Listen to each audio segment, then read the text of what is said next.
आपने अक्सर लोगों को बोलते हुए सुना होगा कि सब मोह माया है, लेकिन सत्य तो यह है कि इस तरह के शब्दों का प्रयोग करने वाले ही माया से परिचित नहीं होते। असल में माया क्या है या माया किसे कहते हैं, यह बहुत कम ही लोग जानते हैं। हालांकि हमारे ग्रंथ हमें बताते हैं कि माया क्या है, लेकिन फिर भी लोगों ने उसके गलत मतलब ही निकाल पाए हैं। इसीलिए आज यह जानना और इसका प्रचार करना बेहद जरूरी है कि असलियत में माया क्या है। माया एक तरह से भ्रम है। माया भौतिक वस्तुएं हैं, पुत्र पुत्रियां, बैंक बैलेंस, जमीन जायदाद है, जिसे हम अपना मानते हैं, लेकिन वास्तविकता में सब ये माया है। यह सब भ्रम है और मोह यानी इनको भोगने वाला लालच हमारे अंदर भरा हुआ है। लेकिन इसका मतलब यह नहीं कि हमें इन सब का इस सांसारिक जीवन में त्याग कर देना चाहिए, बल्कि हमें समझना चाहिए कि यह भौतिक वस्तुएं और सुख सुविधाएं पल भर के लिए होती हैं। अगर यह हमसे छिन जाए तो हमें दुख नहीं होना चाहिए। यह तब होगा जब हम माया और मोह के बंधन को समझें और इसके पीछे न भागें। आप जरा अपने आप को ही देख लीजिए। जब कोई बड़ी कामयाबी, बड़ा घर, खूब सारा पैसा, पुत्र पुत्री आदि जब आपको मिल जाता है तो आप कहते हैं कि सब भगवान ने दिया है। लेकिन जब यही सब चीजें आपके पास नहीं रहती तो आप कहते हैं कि भगवान, ये तूने क्या किया, मुझसे क्या भूल हुई, मुझसे ये सब क्यों छीना। लेकिन ये सब चीजें भगवान ने ही आपको दी है और वह ले भी सकता है, और ऐसा भी हो सकता है आपको इसके बदले और ज्यादा दे दे। लेकिन आप नहीं मानेंगे। आप उस चीज की वजह से आप दुखी हो जाएंगे। तब आप ये सोचें कि जब आप इस धरती पर आए थे तब आपके पास कुछ नहीं था, और ये सब आपके साथ जाएगा भी नहीं। जाएंगे तो सिर्फ आपके किए हुए कर्म और आपका इस धरती पर दूसरों के प्रति प्रेम रूपी व्यवहार और आपकी महानता। क्या होता है माया में डूबना? व्यक्ति जब अपनी इंद्रियों को नियंत्रित करने में पूरी तरह असमर्थ हो जाता है, उस समय लोग उसे कहते हैं कि वह इंसान पूरी तरह माया में उलझा हुआ है। मतलब यही है कि वह जिंदगी के मूल्यों को भूलकर छोटी छोटी तुच्छता दिखा रहा है। अर्थात मनुष्य ऐसे कामों में, ऐसी चीजों की उत्पत्ति करने में फंस जाता है जो बिल्कुल भी स्थायी नहीं है। जब आप यह जानते हैं कि कोई चीज स्थायी नहीं है तो आपको उसमें अपना मन नहीं लगाना चाहिए, बल्कि आपको उस पर ध्यान केंद्रित करना चाहिए जो सर्वज्ञ और सर्वथा है। जरा सोचिए, आप इतने सालों से, बचपन से लेकर अभी तक वही काम करते आ रहे हैं जो बाकी सब कर रहे हैं। हो सकता है कि आप ज्यादा या दूसरे लोग कम कर रहे हो। यही काम आपके पिता ने किया होगा, और यही उनके पिता ने किया होगा, और यही उनके भी पिता ने। ऐसा ही कितने सालों से लोग दोहराते आ रहे हैं। फिर भी हम ये नहीं समझ पा रहे हैं कि आप भी वही प्रक्रिया दोहरा रहे जो लोग हजारों सालों से करते आ रहे हैं। अभी आप किसी माया रूपी चीज के पीछे पागल हैं। फिर यही करते करते आप किसी दिन मृत्यु को प्राप्त होंगे। फिर आपका बेटा या बेटी यही करते करते मृत्यु को प्राप्त होंगे, और यही हजारों वर्ष तक चलेगा। अब आप सोचिए, क्या भगवान ने आपको इसी काम को दोहराने के लिए भेजा है? जरा भगवत गीता के इस श्लोक को समझे। दैवी हेषा गुणमयी मम माया दुरत्या मामेव ये प्रपद्यन्ते माया में ताम तरन्ति ते। इसका अर्थ है, गुणों से परिपूर्ण मेरी यह दिव्य माया अजेय है। जो मेरी शरण में आते हैं वे इस माया से पार हो जाते हैं। यहाँ पर अजेय का अर्थ है कि जिसको आप कभी नहीं जीत सकते, यानी आप माया से कभी मुक्त नहीं हो पाएंगे। लेकिन आप सभी जब भगवान की शरण में जाएंगे तो आप इससे पार यानी मुक्त हो जाएंगे। अगर आप माया को आसान भाषा में समझना चाहते हैं तो इसे जरूर सुनें। नारद ने एक दिन श्री कृष्ण से पूछा, प्रभु आपकी माया कैसी है, मैं देखना चाहता हूँ। कई दिन के बाद श्री कृष्ण नारद को लेकर एक जंगल में गए। बहुत दूर जाने के बाद श्री कृष्ण नारद से बोले, नारद मुझे बड़ी प्यास लगी है, क्या कहीं से थोड़ा जल लाकर पिला सकते हो? नारद बोले, प्रभु कुछ देर ठहरिए, मैं अभी जल लेकर आता हूँ। यह कहकर नारद चले गए। कुछ दूर पर एक गांव था।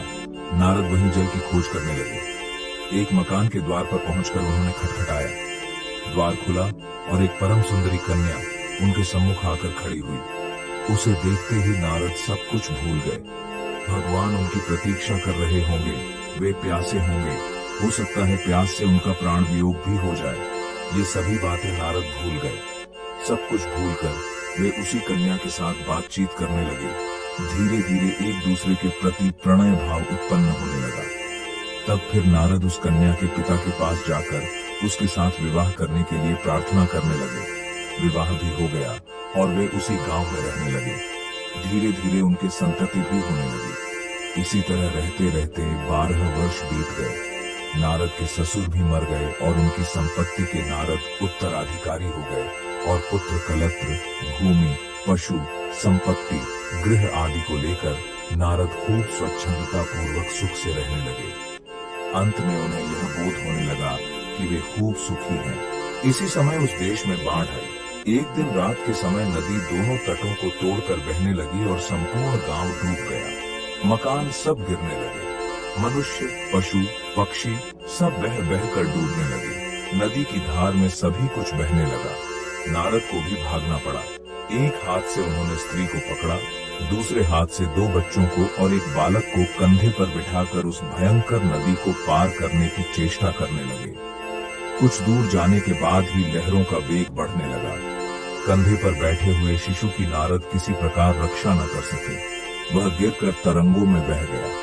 निराशा और दुख से नारद चीत्कार कर उठे। उसकी रक्षा करने को जाते ही और एक बालक जिसका हाथ वे पकड़े हुए थे, हाथ से छूट डूब कर मर गया।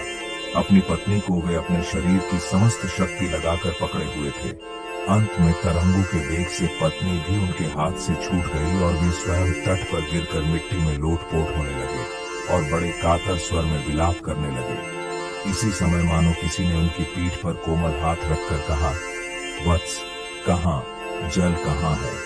तुम जल लेने गए थे, मैं तुम्हारी प्रतीक्षा में हूँ। तुम्हें गए हुए आधा घंटा हुआ। आध घंटा? नारद के लिए तो 12 वर्ष बीत चुके थे और आधे घंटे के भीतर ही ये सब दृश्य उनके मन के अंदर से निकल गए। यही माया है। किसी न किसी रूप में हम सब इसी माया के भीतर रहते हैं। माया हमेशा बदलती रहती है। यदि आप इसमें फंसे तो यह आपको आपके अनुसार ही नियंत्रित करना सीख लेती है।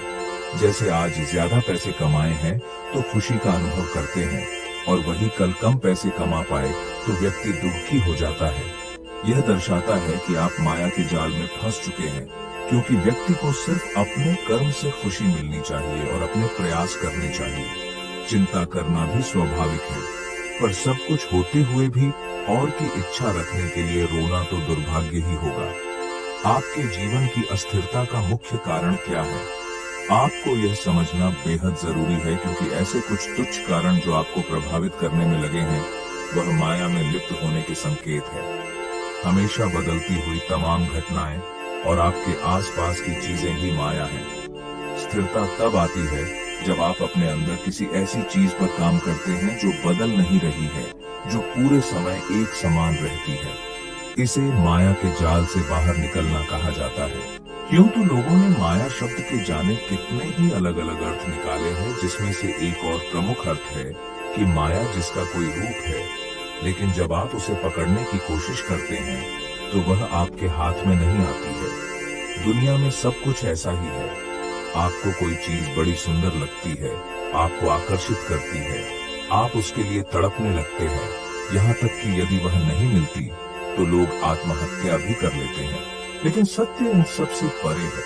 सत्य यह है कि माया बदलती रहती है, और जब आपको कोई ऐसी चीज मिल जाती है जिसे पाने के लिए आप बेहद जिज्ञासु थे, तो बाद में वही चीज आपको खराब लगने लगती है।